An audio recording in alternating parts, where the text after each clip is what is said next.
Rutherford Birchard Hayes, the 19th President of the United States, won a controversial and fiercely disputed election against Samuel Tilden.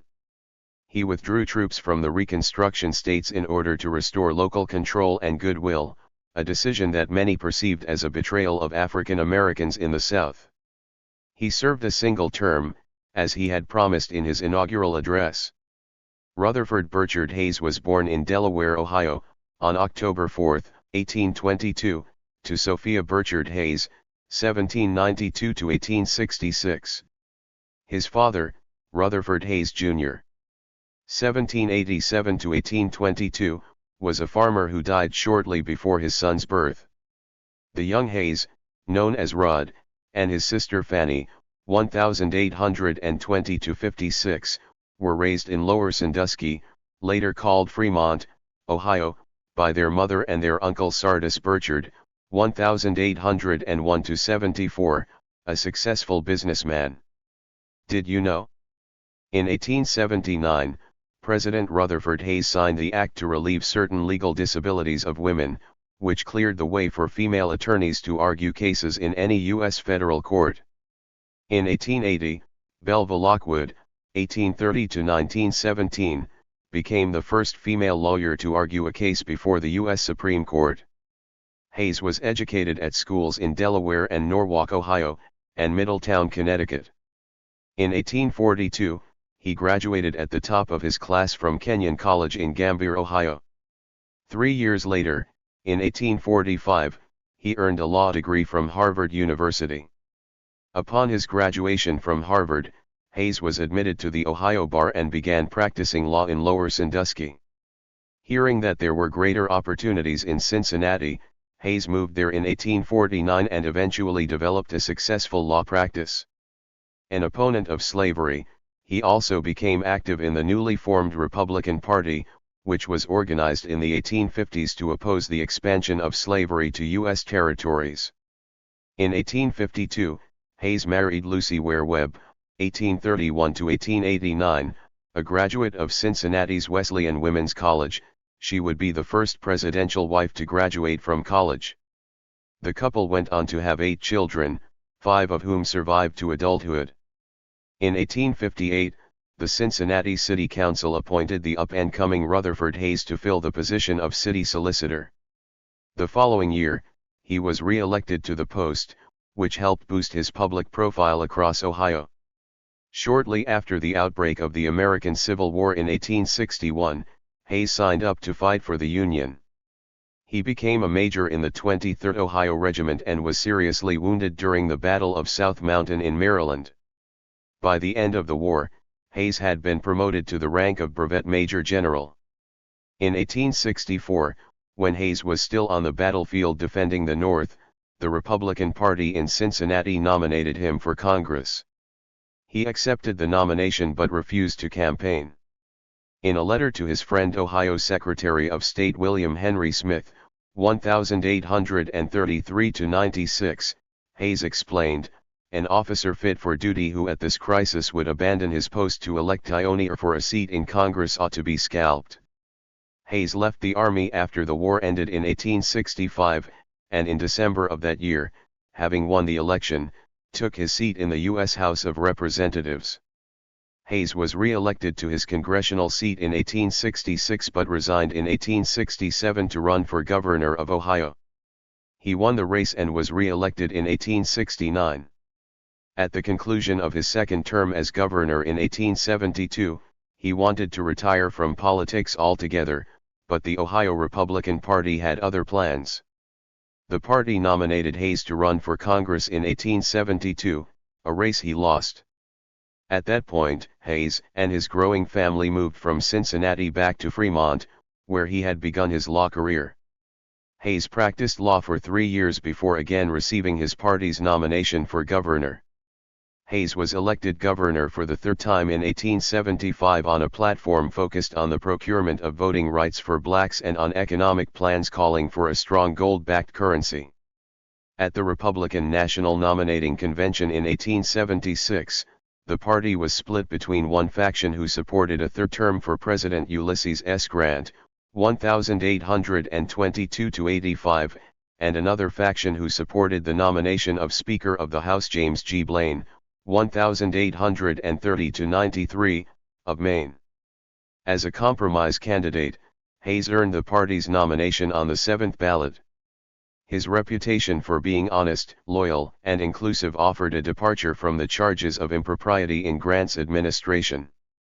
In the 1876 presidential election between Hayes and Democrat Samuel J. Tilden, the governor of New York, Tilden won the popular vote by approximately 250,000 votes.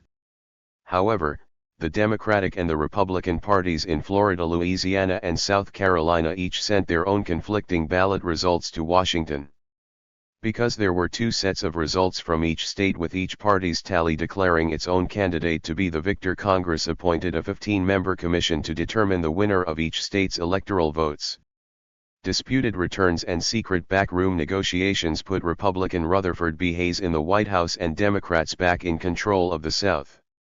The commission, which had a Republican majority, chose to award the disputed electoral votes to Hayes.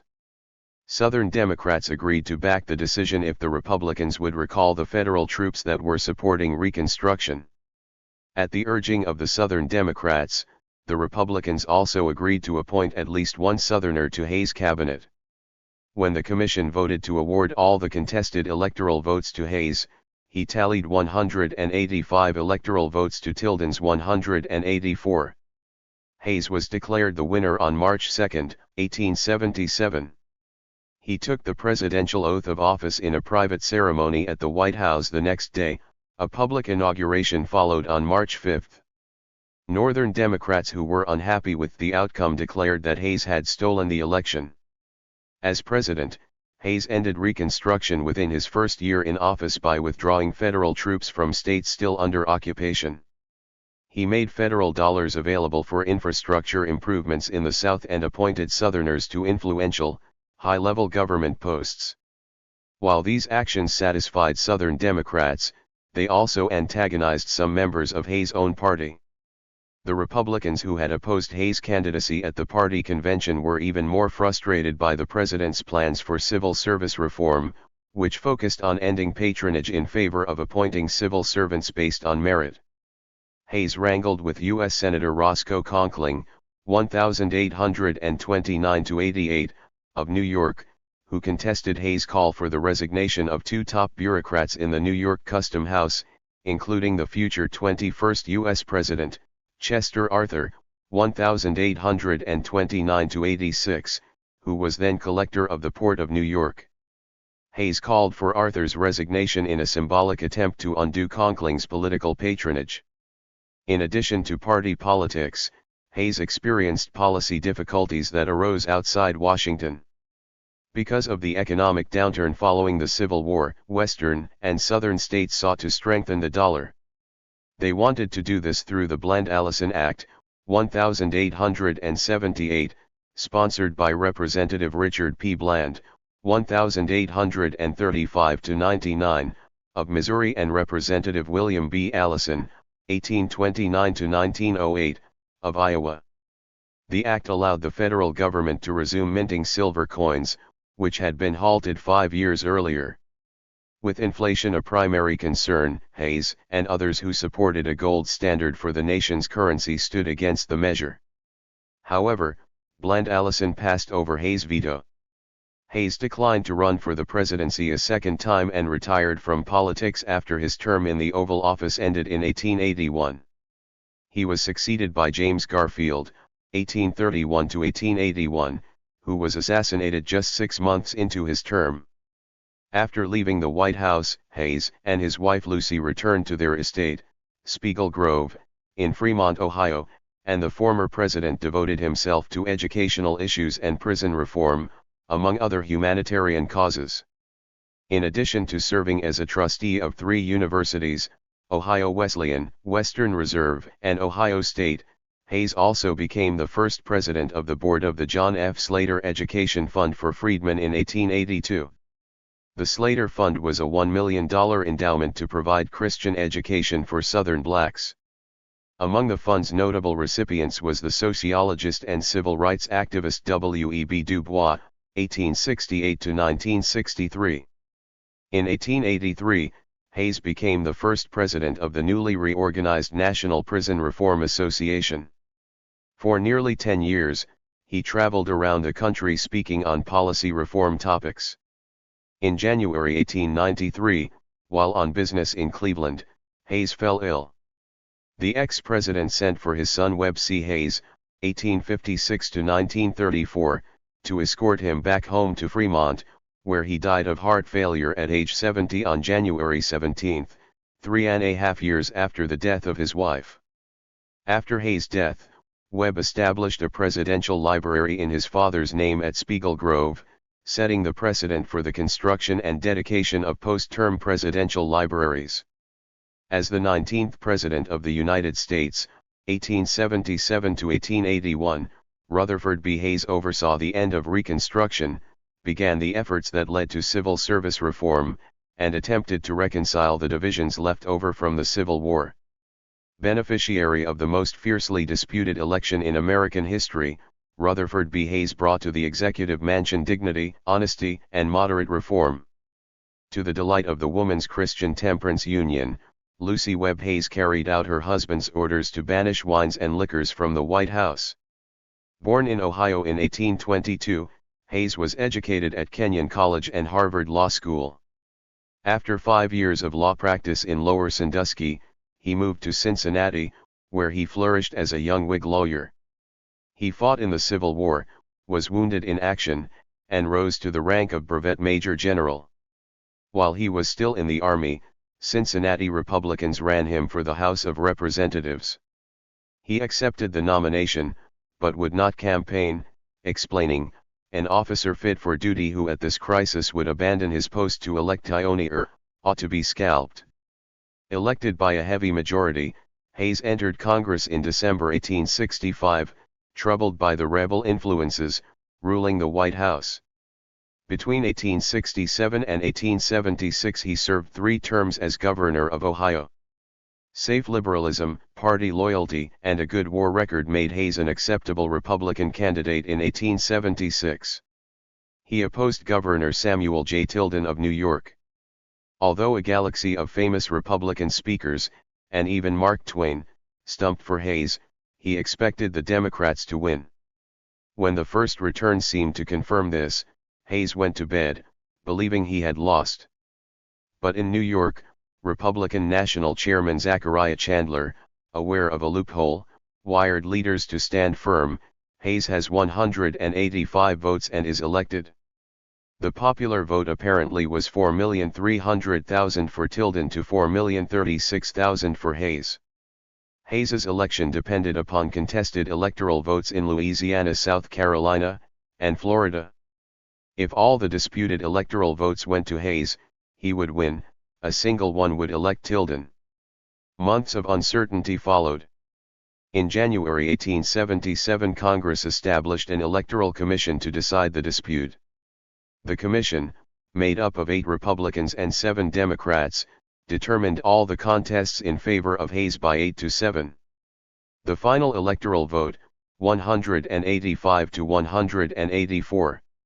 Northern Republicans had been promising Southern Democrats at least one cabinet post, federal patronage, subsidies for internal improvements, and withdrawal of troops from Louisiana and South Carolina. Hayes insisted that his appointments must be made on merit, not political considerations. For his cabinet he chose men of high caliber, but outraged many Republicans because one member was an ex-Confederate and another had bolted the party as a liberal Republican in 1872. Hayes pledged protection of the rights of Negroes in the South, but at the same time advocated the restoration of wise, honest, and peaceful local self-government. This meant the withdrawal of troops. Hayes hoped such conciliatory policies would lead to the building of a new Republican Party in the South, to which white businessmen and conservatives would rally. Many of the leaders of the New South did indeed favor Republican economic policies and approved of Hayes's financial conservatism, but they faced annihilation at the polls if they were to join the party of Reconstruction. Hayes and his Republican successors were persistent in their efforts but could not win over the Solid South. Hayes had announced in advance that he would serve only one term, and retired to Spiegel Grove, his home in Fremont, Ohio, in 1881. He died in 1893. Thank you for watching for this video.